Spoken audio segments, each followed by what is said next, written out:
Hey all, welcome to ShareTreck. This is Raj here. Friends, it's been a bloodbath yesterday.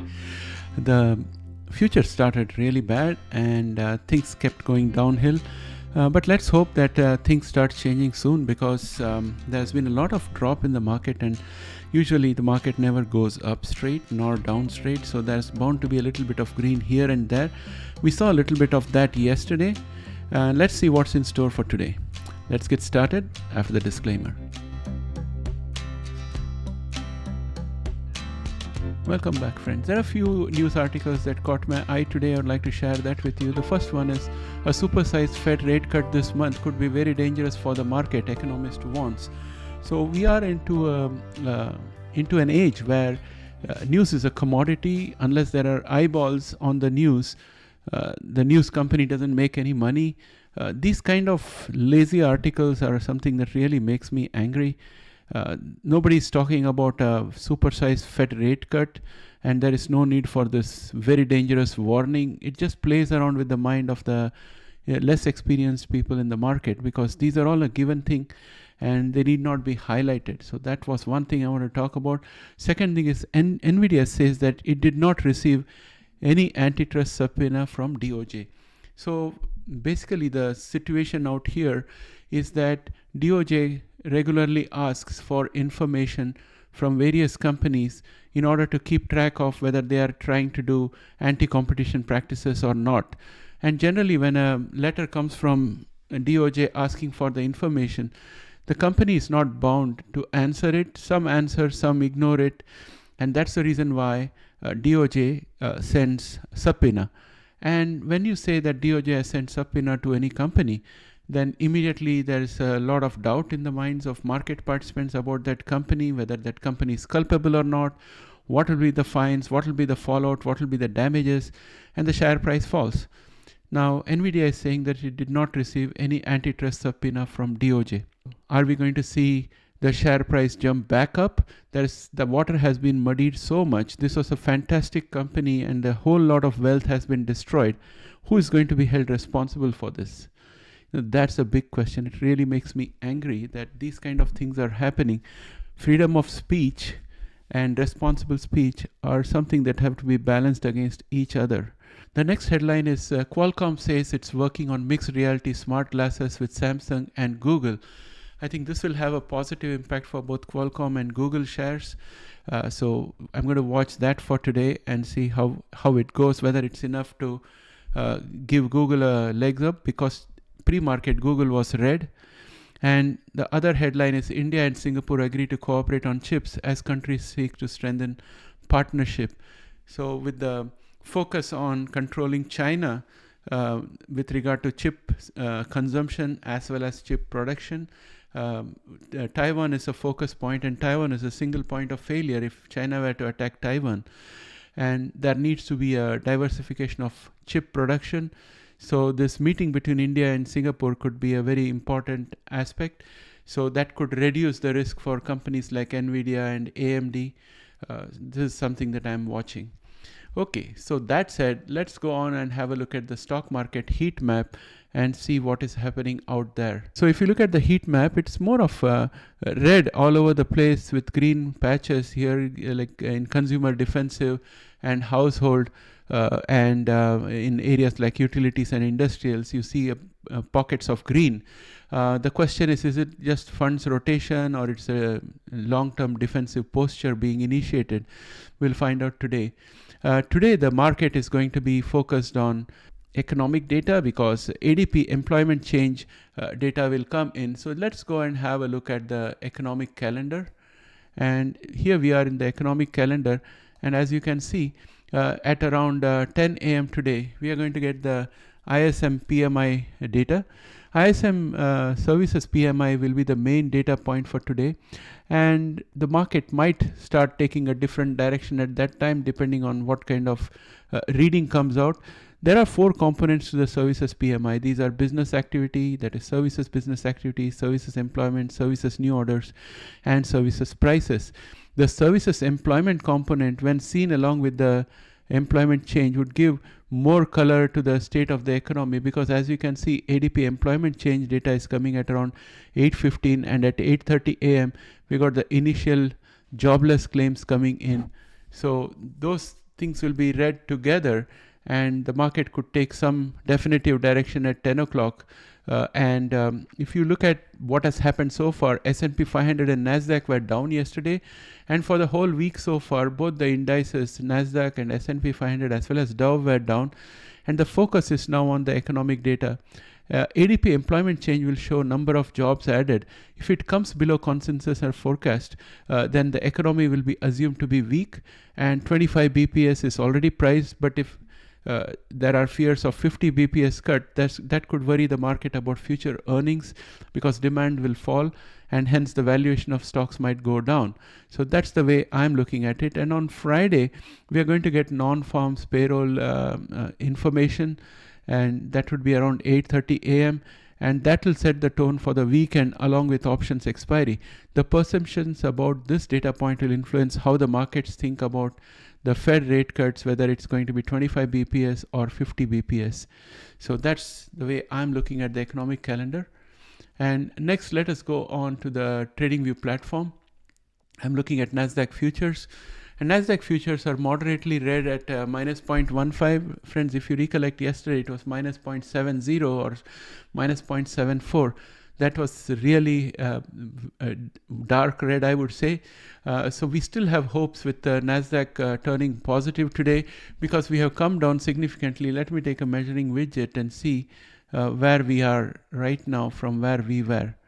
So we are down almost 5%. So we are still not in correction if you look at what happened from 22nd August onwards. But if we were to look at what happened from 11th July onwards, then we got correction of around 14 points by around 9th of August, and then we have come back up again. And right now we are down 9.49%. That is very close to correction again. And I think that today will be a pivotal because if we get good economic data readout, we have a chance of turning around, or else we'll come down to the support at 18,603 before we bounce back up again. So let us watch what happens this week. And with that, I think I would like to go to QQQ. QQQ is also tracing the path down along this line that I had drawn before, and it has gone below the marginal support we had at 460.97. So the question today is, are we going to go down further? But if you look at pre-market, it's poised at almost neutral, no change in the pre-market for QQQ. We'll revisit this before we close out the video and see if there is any indication of which side we are going to go. Next, let us look at AI. Last time we did genomics first. This time we're going to do AI first. Google is up 0.14% pre-market after falling 0.5% yesterday. Tesla is up 2.03% after going up 4.18% yesterday. Apple is down 0.80% as of closing yesterday, and this morning it's up 0.01%. Meta was up 0.19% yesterday, and today pre-market it's up 0.20%. Amazon, after dropping 1.66% yesterday, is up 0.46% today. Microsoft was down 0.12% yesterday, and it's down 0.28% today. AMD was up 2.82% yesterday, and today it's down 0.06 pre-market. Palantir was up 0.20% yesterday, and today pre-market it's down 0.42.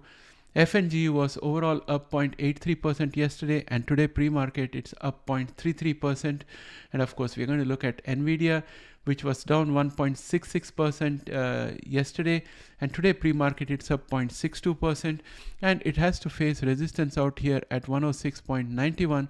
Will it be able to cross it? That is the question. And then we go on and look at SMCI, which is down 1.29% pre-market. It was down 4.14% yesterday. ARM was down 2.25% yesterday, but pre-market it's up 0.82%. ASML was down 4.01% yesterday. It's down another 1.21% today. Intel was down 3.33%, and it's down another 1.24% in pre-market trading today. And so that kind of rounds out everything we have. I don't know if I checked Broadcom. So where is AVGO out here? So AVGO, Broadcom has got earnings today after hours, and pre-market I can see that it's down 0.12% after going up 0.87% yesterday. Now that said, let us go and have a look at our genomic stocks. In genomic stocks, Bluebird is up 3.48%. I don't have any new news on Bluebird. Many people are anxious about Bluebird. I would say that it has got intellectual properties. We have to watch out for any news that comes about strategic divestments or strategic moves that Bluebird may do. Those are the keywords we are looking for. If something comes out, we will see what happens. Till then, we can't be guaranteed that it's moving up. Next, let's look at PABC, which is down, which was down 1.49% yesterday, and this morning it's up 1.52%. It could be a rotational thing that we are getting money back into genomics. We have IMTX without any trades this morning. It was up 1.72% yesterday. DNA was up 2.30% yesterday. No trades this morning. Prime is down 0.12% as of yesterday. No trades this morning. Allogene was up 2.79% yesterday. No trades this morning. IO was down 3.41% yesterday. No trades this morning. Beam was down 1.31% yesterday, and this morning it's down 0.29%. Again, there's a resistance out here at 25.10, which needs to be surmounted. And if you look at NTLA was down 1.62% yesterday. It's up 2.96 today. Let us see if there is any news. There is no news out here for NTLA. Editas was down 0.29% yesterday. It's up 3.14% today. Let's see if there is any news. There is no news as such. Altimmune was down 1.88% yesterday. No trades pre-market. Caribou Biosciences was down 4.04% yesterday. No trades pre-market. CRISPR Therapeutics was down 1.08%. And this morning in pre-market trade, it has more than recovered whatever it lost yesterday. It's up 1.22%. Momentum is still below average, but we'll see what happens when the market opens. MACD is also bearish. We can never rely 100% on pre-market action because it can change. Bionano Genomics was down 2.19% yesterday, and it's down 0.44% pre-market. ArcG was down 1% yesterday, and today it's down 1.09% pre-market. Grail was up 0.53% yesterday. No trades today, and Grail has breached the previous low, and it has created a new low, and we still don't have any support out here. So we'll have to see whether this green candle out here is part of a trend change. We could have a morning star formation. So it's very important to see how the market opens today for Grail. There is no trade so far pre-market. If we get another green candle out here, and if it opens above yesterday's close, then we are surefire into a morning star formation, which would mean that we have a trend change and things are going to improve. Illumina was down 1.28% yesterday, and today in the morning in pre-market trade it's up 0.72%. I was looking forward to Illumina showing us some kind of movement towards a cup and handle pattern, price target of 160.67, and the action yesterday was disappointing. I'm going to adjust this diagonal line of support a little more, but any further adjustment would make me nervous. So I'm hoping that we continue to move upwards today and start tracking along this diagonal line of support. Otherwise, we won't have any chance to break through 141.43, which is the next resistance. Verve was up 0.33% yesterday. No trades pre-market today. And friends, now I would like to take you to my trades from yesterday. Well, this is my portfolio. I still have greens in my long-term holdings like Procter & Gamble and Berkshire Hathaway out here. It's also green. Google is also marginally green. AMD is still struggling to recover. It had a huge fall. It's been gaining for the last so many days, but I'm down 28.99%. I don't know what I want to do with it. I'm holding on. I had sold 200 out of the 1,000 Microsoft, so the balance is still mildly negative. I'm hopeful it will change today. All my Nvidia holdings are totally negative, 13.60, not as bad as the fall that we saw. Pfizer is also negative. I have around 900 of Pfizer out here. These are all on the Canadian side. And let me show you the sales yesterday. As you can see here, on 4th of September yesterday, I did a bunch of sales. I sold 600 Amazon. Of course, I sold them all with profits. 600 Amazon and then another 375. So 975 Amazon. I've liquidated my entire position in Amazon. I sold the remaining 100 of Apple. I sold 300 Intel at a loss because I didn't want to handle that anymore. And I also sold Meta 200 and closed that out. Again, I sold it at profit. So those were the moves yesterday. So all the cash is sitting on the sidelines. So as you can see, I have a cash balance of around 55,635 here. And I think that is 33% of the portfolio. The rest is already invested. And out of that, 15% is in NVIDIA. And you would see that I have another 15% out here in Berkshire Hathaway. The other big holding is in Microsoft, 15%. I'm not too worried about these three. They are likely to turn around. And I was supposed to make a video on NVIDIA, but I didn't get the time. But I'm going to try that and make it today and explain to you why I'm not worried about NVIDIA. I think it will recover this 13.6 and add more value. Of course, this is the US side of the portfolio. And you can see that I have not made any changes today. I'm still positive on Palantir, 100 shares. And it has got a strike price of 28 and it's going to expire tomorrow. And I'm on the red with it, but I'm okay because I bought it at $24 and I'm going to get $28 for it. So I'm going to make $400 profit out there. So overall, Palantir has been a very profitable position for me. I'm going to look for opportunity to buy it back again. And before I buy it back, I want to see that QQQ tests some kind of a support and bounces back. And that's when I would like to get back into the market. And that, my friends, brings me back to the end of this video. And I'm hoping for some kind of a bounce back today when we get the reading from the economic data, if not today, tomorrow. And Monday is going to be a fresh slate on which we can draw new charts. So we need more information. Right now, there is more of confusion than information. And especially with NVIDIA, I don't think it's being treated properly. NVIDIA is being unfairly priced out. So I'm looking forward to a bit of rebound in NVIDIA. It may happen on Friday or on Monday.